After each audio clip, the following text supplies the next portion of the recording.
রবিবার সন্ধ্যায় একটি যাত্রীবাহী বাস গাড়ি খোয়াই প্রহুরমোড়া কৌমারী মধুতি মধুশ্রী সেতুর সামনে দুর্ঘটনা কবলে পড়ে। আগরতলা থেকে আগত যাত্রীবাহী এ বাসটি বলাকা কমিউনিটি হলের সামনে বাঁক নিতে গিয়ে নিয়ন্ত্রণ হারিয়ে রাস্তার পাশে প্রায় 100 ফুট নিচে পড়ে যায়।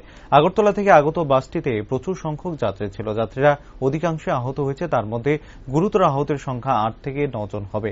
এই ঘটনার খবর পেয়ে প্রত্যক্ষদর্শী এলাকাবাসীরা সঙ্গে সঙ্গে অগ্নি নির্বাপক দপ্তরে খবর পাঠালে অগ্নি নির্বাপক দপ্তরের কর্মীরা আহত যাত্রীদের উদ্ধার করে খোয়াই জেলার জেলা হাসপাতালে নিয়ে আসেন এবং জেলা হাসপাতালে কর্তব্যরত চিকিৎসকরা গুরুতর আহত যাত্রীদেরকে প্রাথমিক চিকিৎসার পর আগরতলা জিবিপি হাসপাতালে স্থানান্তরিত করে।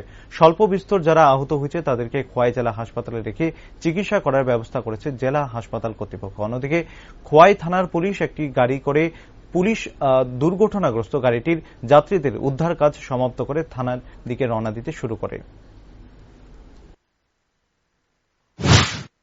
প্যাসেঞ্জার গাড়ি আগরতলা থেকে খোয়াই আসছিল, নাম্বার হচ্ছে TR01A 1236। অ্যারাউন্ড 13 থেকে 14 জনের মতন ইনজুর্ড হয়েছে, 7 থেকে 8 জনকে রেফার করা হয়েছে জিবিতে। তো ঘটনাস্থলে আমরা পৌঁছেছি ওসি বাবুর সাথে। এখন অব্দি আমরা তদন্ত করছি অ্যান্ড আফটার ইনভেস্টিগেশন আমরা আপনাদেরকে জানাবো ডিটেইলস। স্যার, প্রাথমিক অনুমানে স্যার কি ধারণা করা হচ্ছে কিভাবে অ্যাক্সিডেন্টটা হয়েছে? অ্যাক্সিডেন্ট অ্যাকচুয়ালি কিছুর সাথে টক্কর হয়নি, জাস্ট স্টিয়ারিংটা লক হয়ে গেছে, তো লেফট সাইডে এটা উল্টে গেছে। তো মানে কেউর সাথে দুর্ঘটনা হয়নি, এটা জাস্ট সিম্পল একটা মানে স্টিয়ারিংটা লক হয়ে এরপরে গাড়িটা উল্টিয়ে গেছে।